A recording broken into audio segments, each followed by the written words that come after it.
बाल गंगाधर तिलक रचित गीता रहस्य के 7वें वीडियो में आपका स्वागत है। पिछले भाग में हमने गीता पर आधारित भिन्न भिन्न संप्रदायों और उन सब के द्वारा गीता पर दिए विभिन्न मतामतों के बारे में जाना। भिन्न भिन्न मतामतों के इस भंवर जाल में गीता का वास्तविक अर्थ क्या है, आज हम वही जानेंगे। गीता प्रेमियों से आग्रह है, वीडियो को अधिकाधिक प्रसारित करें। पिछले भाग के वीडियो के लिए आई बटन या डिस्क्रिप्शन में दिए लिंक को क्लिक करें। चैनल को सब्सक्राइब न किया हो तो जरूर कर लें। अब आगे का प्रसंग। अब यह बात स्पष्ट है कि गीता के अनेक प्रकार के तात्पर्य कहे गए हैं। पहले तो स्वयं महाभारतकार ने भागवत धर्मानुसारी अर्थात प्रवृत्ति विषयक तात्पर्य बतलाया है। इसके बाद अनेक पंडित, आचार्य, कवि, योगी और भक्तजनों ने अपने संप्रदाय के अनुसार शुद्ध निवृत्ति विषयक तात्पर्य बतलाया है। इन भिन्न भिन्न तात्पर्यों को देखकर कोई भी मनुष्य घबराकर सहज ही यह प्रश्न कर सकता है, क्या ऐसे परस्पर विरोधी अनेक तात्पर्य एक ही गीता ग्रंथ से निकल सकते हैं? और यदि निकल सकते हैं तो इस भिन्नता का हेतु क्या है? इसमें संदेह नहीं कि भिन्न भिन्न भाषियों के आचार्य बड़े विद्वान, धार्मिक और सुशील थे। यदि कहा जाए कि शंकराचार्य के समान महातत्वज्ञानी आज तक संसार में कोई भी नहीं हुआ है तो भी अतिशयोक्ति न होगी। तब फिर इनमें और इनके बाद के आचार्यों में इतना मतभेद क्यों हुआ? गीता कोई इंद्रजाल नहीं है जिससे मनमाना अर्थ निकाल लिया जाए। उपर्युक्त संप्रदायों के जन्म के पहले ही गीता बन चुकी थी। भगवान ने अर्जुन को गीता का उपदेश इसीलिए दिया था कि उसका भ्रम दूर हो, कुछ इसलिए नहीं कि उसका भ्रम और भी बढ़ जाए। गीता में एक ही विशेष और निश्चित अर्थ का उपदेश किया गया है और अर्जुन पर उस उपदेश का अपेक्षित परिणाम भी हुआ है। इतना सब कुछ होने पर भी गीता के तात्पर्य के विषय में इतनी गड़बड़ क्यों हो रही है?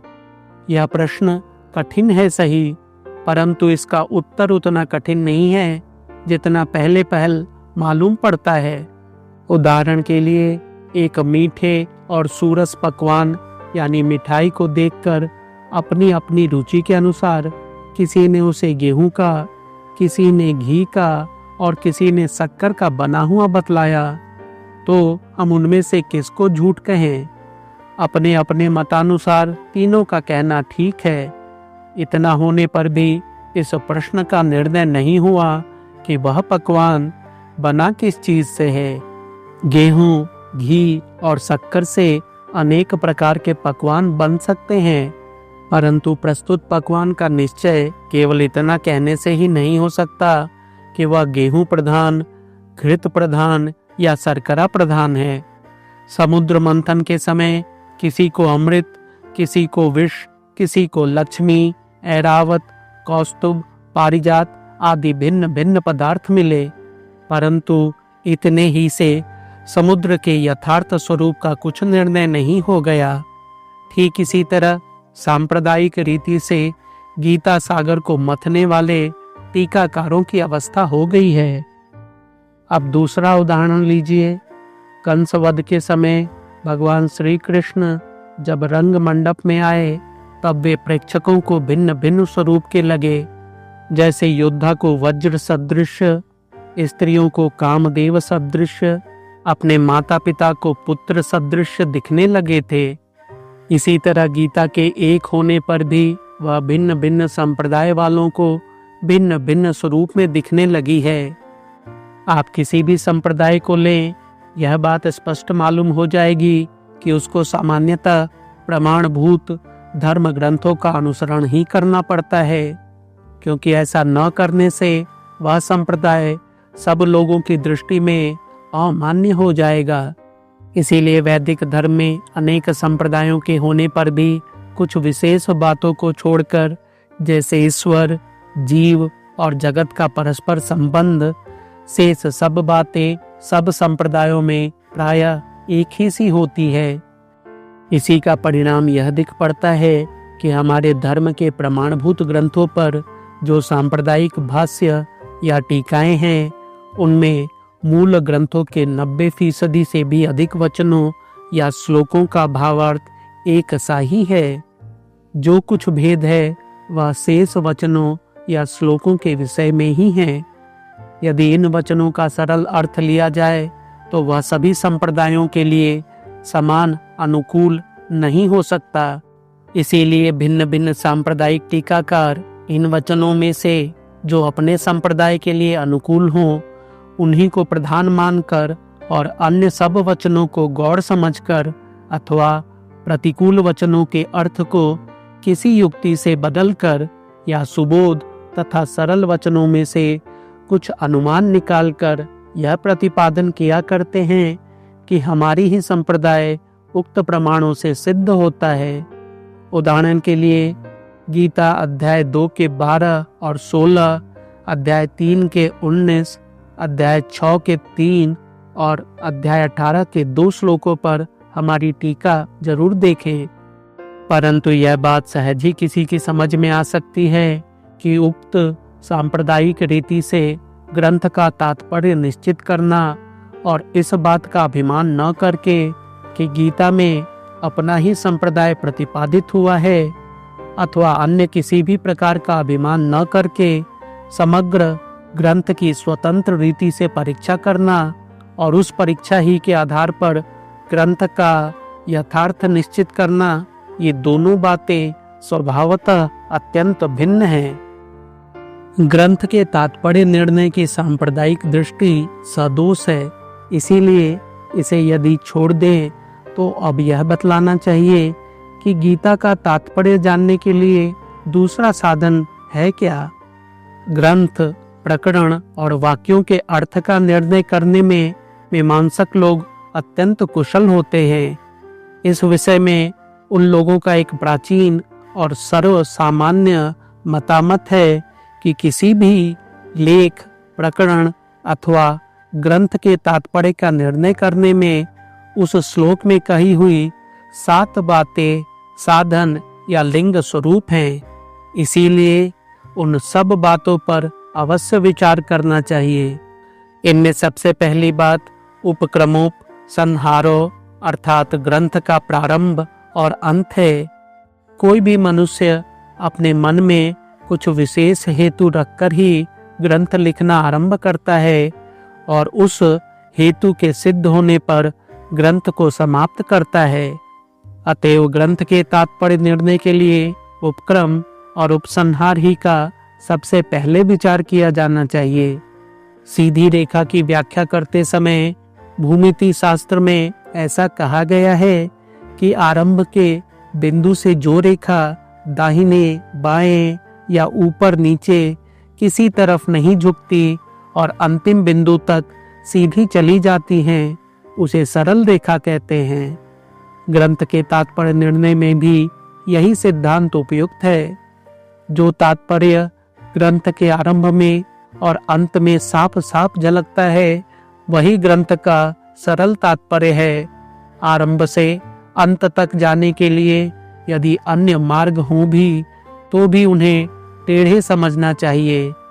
आद्यांत देखकर ग्रंथ का तात्पर्य पहले निश्चित कर लेना चाहिए और तब यह देखना चाहिए कि उस ग्रंथ में अभ्यास अर्थात पुनरुक्ति स्वरूप में बार बार क्या कहा गया है, क्योंकि ग्रंथकार के मन में जिस बात को सिद्ध करने की इच्छा होती है उसके समर्थन के लिए वह अनेक बार कई कारणों का उल्लेख करके बार बार एक ही निश्चित सिद्धांत को प्रकट किया करता है और हर बार कहा करता है कि इसीलिए यह बात सिद्ध हो गई, अतएव ऐसा करना चाहिए इत्यादि।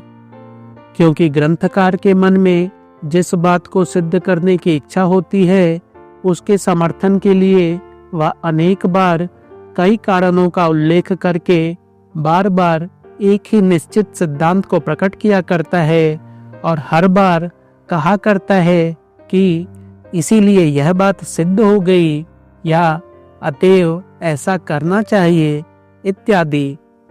ग्रंथ के तात्पर्य का निर्णय करने के लिए जो चौथा साधन है उसको अपूर्वता और पांचवें साधन को फल कहते हैं। अपूर्वता कहते हैं नवीनता को।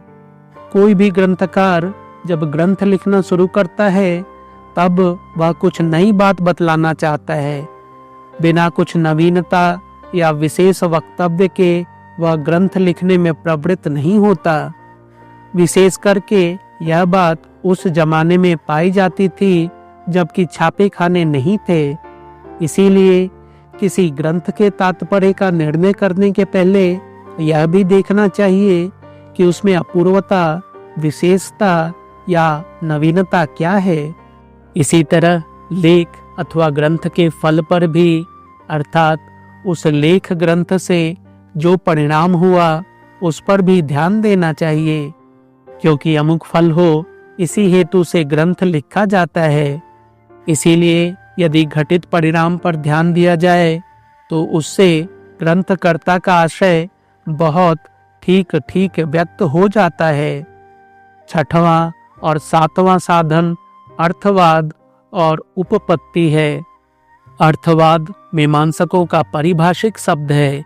इस बात के निश्चित हो जाने पर भी कि हमें मुख्यतः किस बात को बतलाकर जमा देना है अथवा किस बात को सिद्ध करना है, कभी कभी ग्रंथकार दूसरे अनेक बातों का प्रसंगानुसार वर्णन किया करते हैं।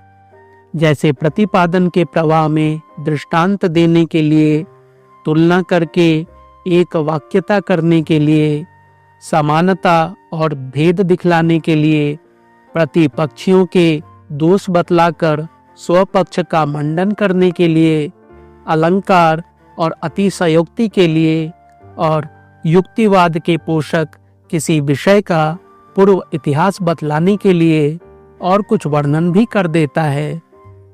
उक्त कारणों या प्रसंगों के अतिरिक्त और भी अन्य कारण हो सकते हैं और कभी तो विशेष कारण नहीं होता।